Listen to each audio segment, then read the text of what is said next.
Election commission ஏன் இந்த அளவுக்கு இந்த எஸ்ஐஆர் ஃபார்ம் ஃபில் பண்ணுறதுக்கு இவ்வளோ டிஃபிகல்ட்டை ஏற்படுத்துகிறாங்கன்னு சொல்லிட்டு சத்தியமாக நமக்கு புரியல.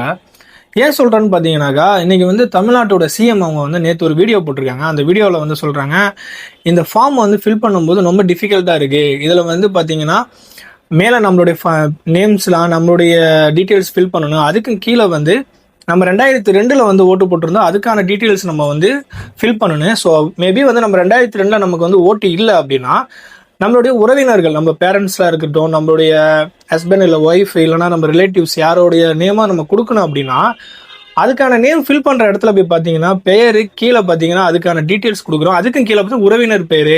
ஸோ மறுபடியும் உறவினர் பேர்னு இருக்கு. ஸோ இதெல்லாம் என்ன விதமாக இதில் கொடுக்குறீங்க அப்படின்னு சொல்லிட்டு தமிழ்நாட்டோட சிஎம் அவங்களே கேட்டிருக்காங்க. அந்த அளவுக்கு இந்த ஃபார்ம் டிஃபிகல்ட் ஆகிருக்காங்க. ஸோ அவங்க தரப்புல பார்த்தீங்கன்னாக்கா திமுக சார்பாக நாங்கள் குழு அமைச்சிருக்கோம். இந்த குழு அந்தந்த பகுதியில் இருக்கக்கூடியவங்களுக்கு இந்த ஃபார்ம் ஃபில் பண்ணுற சம்மந்தமாக ஹெல்ப் பண்ணோம். அது மட்டும் இல்லாமல் நாங்கள் சில கான்டாக்ட் நம்பரும் கொடுத்துருக்கோம். அவங்களும் சம்மந்தமாக ஹெல்ப் பண்ணுவாங்க. இது இல்லாமல் திமுக சார்பாக நிறையா விஷயங்கள் நாங்கள் செஞ்சுருக்கோம் அப்படின்னு தமிழ்நாட்டில் இருக்கக்கூடிய சிஎம் அவங்க சொல்கிறாங்க.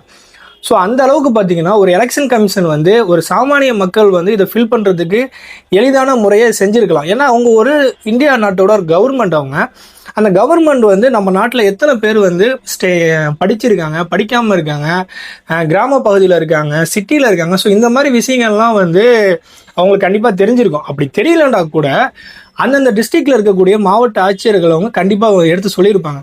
ஸோ அந்த அளவுக்கு இருக்கும்போது ஒரு ஃபார்மை பிஎல்ஓ ஆஃபீஸர் கொடுக்குறாங்க. கொடுத்துட்டு நீங்கள் இதை ஃபில் பண்ணி வச்சுட்டு போங்க, இதுக்கான சரியான டீட்டெயில்ஸ் கொடுக்கறது இல்லை, இதை எப்படி ஃபில் பண்ணணும்னு சொல்கிறது இல்லை, இதுக்கான டீட்டெயில்ஸ் எங்கெங்கே இருக்கும் அப்படின்னு சொல்கிறது இல்லை. எல்லாரும் எல்லாம் ஒரு சில பேர் மேக்ஸிமம் இது யாரையும் எக்ஸ்பிளைன் பண்ணுறது இல்லை. ஏன்னா நம்மளே இன்ஸ்டாவில் இந்த ஃபார்ம் ஃபில் பண்ணுற சம்மந்தமாக வீடியோ போட்டிருந்தோம். அந்த வீடியோவில் பார்த்தீங்கன்னாக்கா நிறைய கமெண்ட்ஸ் என்ன வந்திருக்குன்னா, படித்த யங்ஸ்டர்ஸ் கூட அதை எப்படி ஃபில் பண்ணுறது சொல்லி கேட்குற அளவுக்கு டிஃபிகல்ட்டாக மாற்றிருக்காங்க.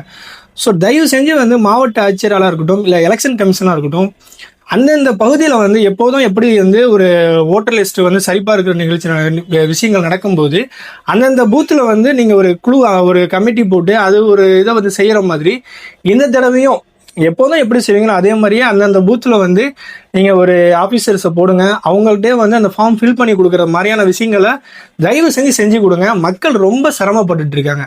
இது மட்டும் இல்லாமல் பார்த்தீங்கன்னாக்கா நம்ம ஊரில் இருக்கக்கூடிய சில டீம்கள், குழுக்கள், அமைப்புகள் இவங்களும் தயவு செஞ்சு அந்த மாதிரி ஃபார்ம் ஃபில் பண்ண தெரியாதவங்களுக்கு ஹெல்ப் பண்ணுங்கள். கண்டிப்பாக இது எப்படி எல்லா அரசியல் கட்சிகளும் பயப்படுறாங்களோ அது மாதிரி ஓட்டர் லிஸ்ட்டில் நம்ம பேரை நீக்கிறதுக்கான வழியோ இல்லை புதுசாக ஒருத்தவங்களை சேர்க்கறதுக்கான வழியோ அப்படின்னு சொல்லிட்டு நம்மளே சந்தேகப்பட வைக்கிது. தயவு செஞ்சு